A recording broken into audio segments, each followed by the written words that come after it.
Family. We may not have it all together, but together we have it all. I come from a big family on my mom's side. My mom is one of 5. There are 17 of us grandchildren, and 13 of us are girls. And yes, it does get quite crazy with that many girls in one room. We used to spend every Sunday at our grandparents' house, having Sunday gravy, playing in the pool, making up dances in the basement, and just enjoying each other's company.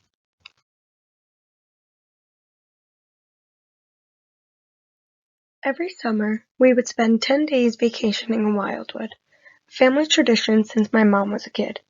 My grandpa passed away in 2010 and my grandma in 2015. After that, some of our traditions ended, but we still get together as much as we can.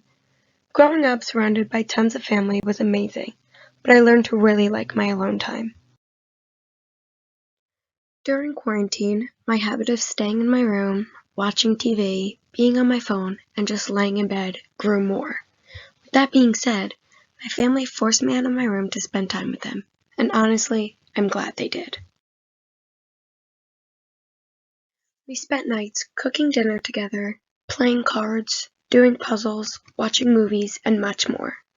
We have always been close, but quarantine brought us even closer. Family has always been so important to me, and quarantine reminded me why.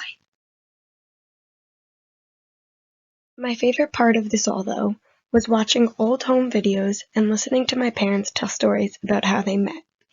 They've been married for 25 years, but together for 36.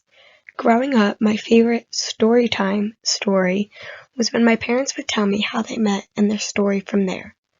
I would dream of a life like this when I would get older and have the love that they do for each other with them. My favorite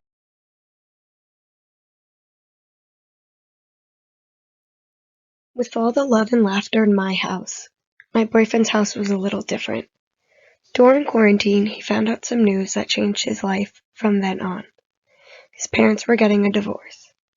I have known my boyfriend and his family since we were little. My aunt has been best friends with Frank's mom and aunt since they were in high school. I have seen his parents together and thought their love and relationship was beautiful. When I heard they were getting divorced, I was devastated. I thought, was my idea of love and marriage all fake? What I realized, though, was that not all love is a fairy tale, and that's okay. Frank began to take a lot of responsibility around his house and put so much pressure on himself to fulfill a role he thought his mom needed. She loved everything he was doing for her and the family, but reminded him that he's the child and she's the mother. All she needed was her children's love, and she could do anything. I was at their house so much during quarantine that we all grew very close. His mom feels like another mother figure in my life, and his sister feels more like a little sister than she ever did. Growing closer with Frank's family made me even closer with my own. This made Frank also grow closer with my family because of the way that they were there for him. Frank, my dad, my sister's fiancé, and my other sister's boyfriend hang out so much more now. They have become people that Frank can lean on and look up to.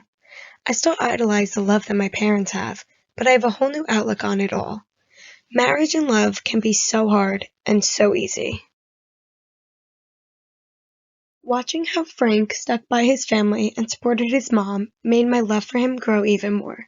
He's one of the strongest people I know, and I am blessed to have him, his family, and my family in my life. Family is a garden filled with many different flowers.